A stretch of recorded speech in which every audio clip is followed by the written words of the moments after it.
So let's talk about some of the off-season plans some of these teams have. The Giants, they've decided to go ahead and keep their GM and their head coach. But what about the Dallas Cowboys? What about the Dallas Cowboys, Mike McCarthy, if you didn't know, his contract ends in a matter of days. Also, the Bears, Caleb Williams, they're already looking for a new head coach. So we're going to bring back in Mike Renner. We're also going to bring in our very good friend, Douzable. So earlier when we talked about off-season plans earlier this week, I made you guys GMs. I'm going to make you owners and presidents now because we're going to start with the Giants, and I feel like that's where we need to start with this team. So earlier this week, John Mara came out. He told the media, look, I plan to keep both GM Joe Schoen and the head coach Brian Daboll.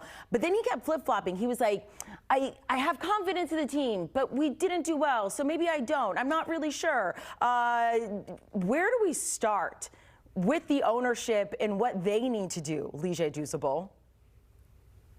Yeah, Amanda, I echo those sentiments that you had because my thing is, if you're not 100% confident in the current GM and head coach, then just start over. Rip the Band-Aid off. Like, you going back and forth. Now you're going to have a desperate GM, and he's probably going to want to spend a boatload of money this offseason because he essentially knows his job is on the line from your press conference at the end of the season saying, I'm upset right now, and I better not be feeling like this at the end of next year. You're essentially saying either get it done this year in the playoffs or you're out of here. So now you got a desperate head coach and a desperate GM. So when you look at the New York Giants, right, they have to fix the quarterback position. I actually have them signing Sam Darnold in the offseason. Now, the interesting thing is, what will Sam Darnold's market be? Will it be upwards to $40 million? I just talked about it, right, Amanda? They're going to be desperate because they know they have to win this year in order to retain their jobs going forward.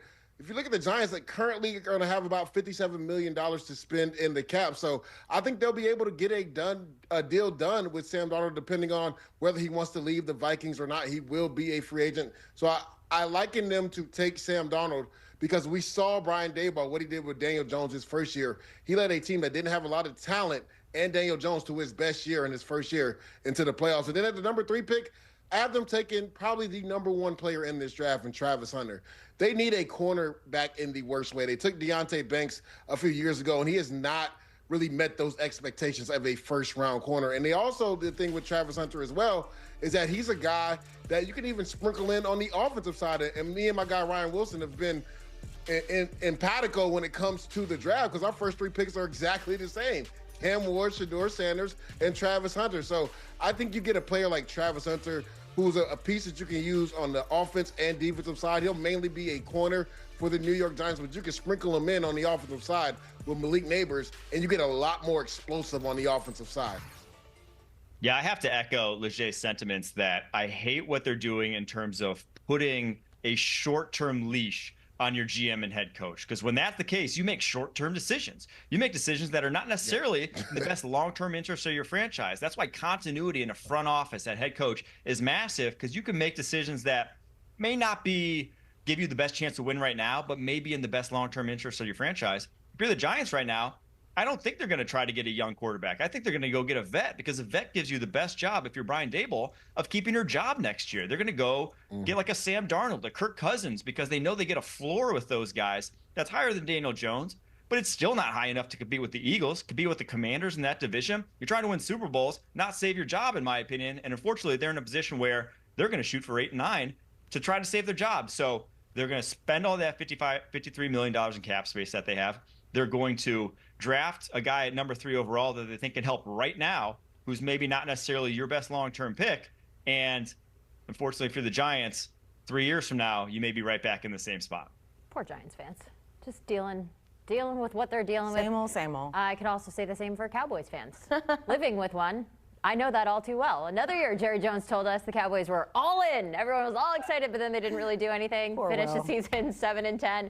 Mike McCarthy just finished his 5th season with the Cowboys. His contract expires on the 14th. That's a couple days away from now. Jerry Jones is in charge of it all. Lige, what does he need to do? He needs to get on 2 knees and beg Mike McCarthy to stay.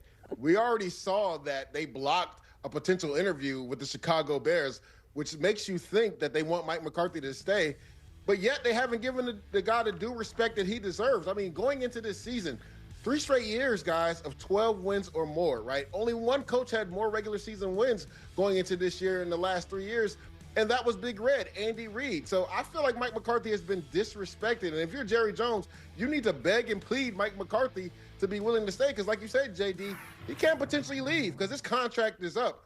Also, they need to do a little bit of math work when it comes to the cap because they're kind of cap strapped right now.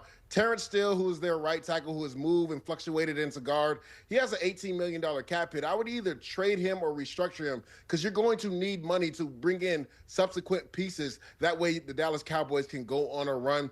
I say pay Micah Parsons. They made a mistake last year waiting to pay CD and Dak, and it cost them so much more money.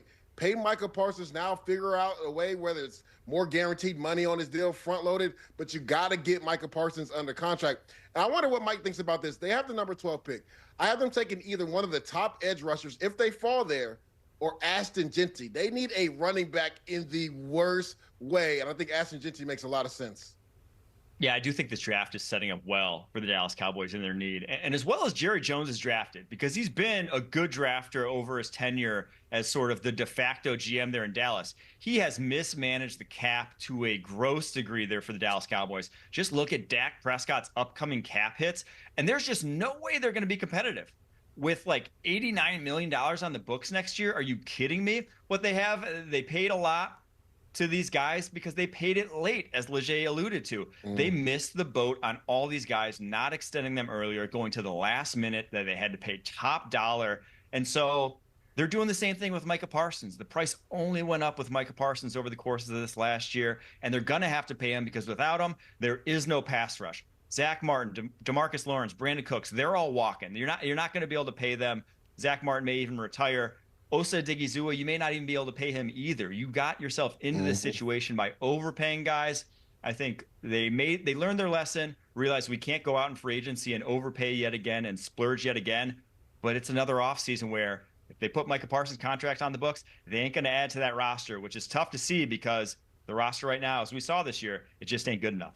Yeah, Mike, as you mentioned, the longer for some of these top guys, the longer you wait, it is just the more you're going to pay here. Let's go to the Bears. One more team we want to talk about. Of course, last year they had Caleb Williams, #1 overall. He did have some growing pains. He was probably also in a lot of pain. He was sacked 68 times this season, the third most in league history. So that tells us the O-line also needs help. They also fired their head coach, Matt Eberflus, halfway through the season. Mike, where do you begin with the Bears? And I think they have, the number 10 overall pick, if I am not mistaken. I begin before that because they got $80 million in cap space, and they need to spend pretty much all that $80 million on an offensive line. Tevin Jenkins, I'm re-signing him, and I'll go defensive line too a little bit, but they need to protect him, and they'll protect him too with a better offensive coordinator. I think it actually starts even before free agency. It starts with a culture-setting head coach, someone who's going to say that what happened on the field last year and what happened off the field with some of the comments that were made by some of the guys who should be leaders on that team just aren't acceptable, that things have to change from the top down in Chicago, that losing streak that they went on midway through that season just was not acceptable. So it starts with a good head coaching hire because I think they'll be able to get one. Someone's going to want to work with Caleb Williams and the talent that he showed, even if it was a very up and down season for him. So that's where it starts. And then once we get to the draft, they're drafting too far down to really peg where they need to go, and it's not a good offensive line class. So the best offensive linemen may be off the board already, and I don't want to reach if I'm them because they're still not good enough to compete with the likes of the NFC North. So they need to shoot for the moon. They need guys who are impact players. They need a very good draft, and so it has to happen very quickly for this team because this is your window. Years 2 through 4 of the rookie contract are the window for a Super Bowl where that guy's cheap, where you can build around him, but they just need to start making good decisions and get out of their own way. Yeah, Mike, they got to do whatever it takes to get Ben Johnson in the building and not allow him to leave, right? You're building this thing around Caleb Williams, and we've seen what Ben Johnson has meant to the growth of Jared Goff. Now, Goff was a good player before he got to Detroit, but he took his game to the next level with Ben Johnson. So to me, Chicago Bears need to do whatever it takes to get Ben Johnson in the door and not let him leave. You talked about the O-line woes. The funny thing is I did this yesterday with the crew, and I actually had Tevin Jenkins going to the Miami Dolphins because they need a guard in the worst way. And, that offensive line has been berated by the fans in Chicago. Maybe Tevin Jenkins just wants a new scenery, so he may leave in free agency. But I actually have them taking Calvin Banks if he falls to the number 10 spot. And if it doesn't fall there, then they have to go edge route. They have to get somebody that can produce on the opposite side and get constant pressure on quarterbacks. They have a few needs here and there, but this is a team that has a lot of frontline players, and they're ready to go. They just need, like you said, Mike, the right head coach to set the culture the right way, somebody that can develop Caleb Williams and take his talent to the next level as well. But offensive line, Calvin Banks, if he falls to 10, I believe makes a lot of sense. It's going to be really interesting to see what happens with the Lions offensive coordinator, Ben Johnson, because, Lee J., you said the Bears need to do everything they need to do to get Ben Johnson. Yesterday, we had Pete Prisco saying the Jags need to do everything they need to do to get Ben Johnson. It will be a bidding war for them. Lee J., Mike, we appreciate it. We'll talk to you soon. And you can hear more from Mike and his buddy Kyle Long on the Pushing the Pile podcast. Their latest pod, we got Mike and Kyle previewing every NFL playoff game from Wild Card Weekend. It is a great listen. You can take it in wherever you listen to your favorite pods.